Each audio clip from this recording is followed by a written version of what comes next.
Imagine facing an army 10 times your size, with your city surrounded and hopes running low.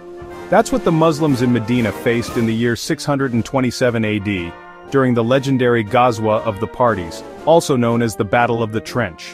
Why do we call it the Ghazwa of the Parties? Simple. Because this war wasn't just against one tribe or one enemy. It was a showdown where almost every group opposed to Islam joined forces. Azab, the Arabic word for parties, captures this all-in alliance perfectly.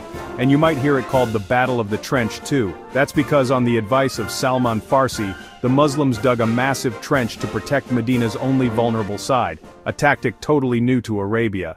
But how did it come to this? It started with Abu Sufyan's challenge after the Battle of Uhud.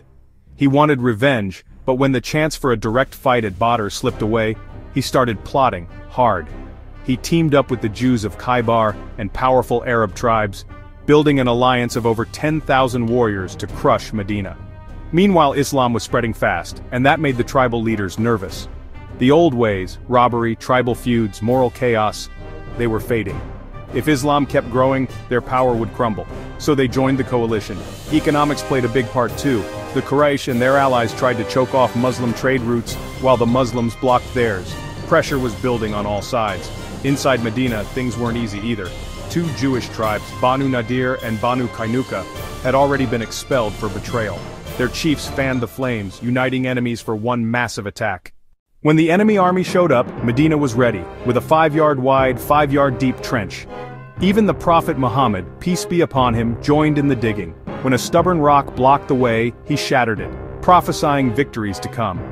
Imagine that, starving, exhausted, surrounded, and yet promised triumph over mighty empires. For nearly a month, the Muslims held the line, hungry but determined. The enemy tried everything, even sneaky alliances with traitors inside the city. But a clever move by Nuaym ibn Mas'ud sowed distrust among their ranks, and their plans fell apart. Then, as night fell, a fierce wind swept through the enemy camp. Tents collapsed, fires died, pots overturned. The Super Alliance panicked and fled. The siege was over. So the Battle of the Trench wasn't just about military tactics. It was about faith, unity, and turning the tide when all hope seemed lost. History remembers it as the moment a small, determined community stood tall against overwhelming odds and changed the future forever.